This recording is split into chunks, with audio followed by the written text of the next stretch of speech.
Separation. Now, the battle of sex addiction and intimacy anorexia can become tumultuous, and it can have casualties.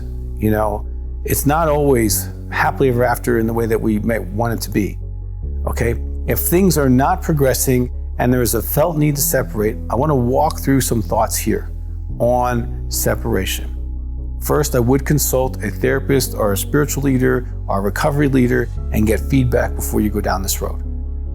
Separations should not be reactions or emotionally based. Now, if it's a safety issue, like you take a night out, get your head back together, okay. But I'm talking about a separation that's going to last for a while. That should not be a reaction. That should be an action. If the separation is emotional, so will coming back together be also emotional. I feel better, so let's get back together. And then what will happen is you'll keep separating and getting back together based on emotions, but nothing has been resolved that keeps causing the problem. Okay, now I want to walk through something I did in the ASAT, the American Association for Sex Addiction Therapy training for counselors, on what we call a therapeutic separation. And there's some principles here I want you to understand. If there is a separation, there should be goals for him and who he's going to be accountable to for reaching those goals. There should be goals for her and who she's accountable to reach those goals.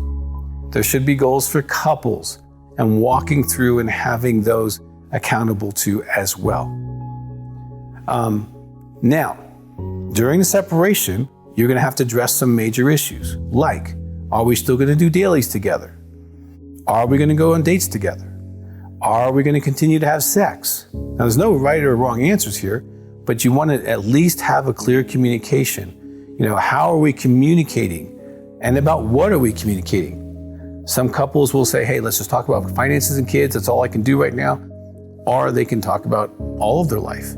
But be clear on what topics are just not going to work during a separation if there are off topics, okay? Also establish who will the couple be accountable to, whether it's a pastor, a counselor, a recovery couple, who you're both going to be accountable to as you go through a separation. This keeps it from going down the emotional base of, hey, we just like each other, so let's come back home. Because when you don't like each other, you'll be separating again, okay? A therapeutic separation is to help all three of you get better. Yes, him, her, and the marriage. Very important that all of that's working together. Let me talk about separation and intimacy anorexia. Because intimacy anorexics want distance strongly, consider that. A intimacy anorexic may not be motivated to change because of a separation. Some women think, well, he thinks like I think, and if we're separated, that'll cause him pain, and he'll want to get back together. Well, but that won't cause him pain. That may be his ambition, or her ambition if it's a woman. Okay, so really think through the separation.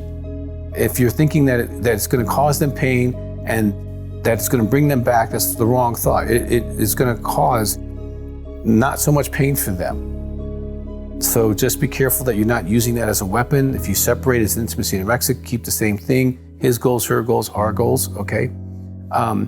Because the intimacy anorexic can stay separated indefinitely because the image of being married is still sustained. They will not be motivated to divorce.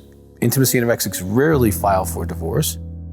A separation can help the spouse, though, detox and heal from the neglect, the criticism, the blame. And so it may be that the spouse needs a separation just to have some time to breathe and heal and be in an environment that's not so toxic.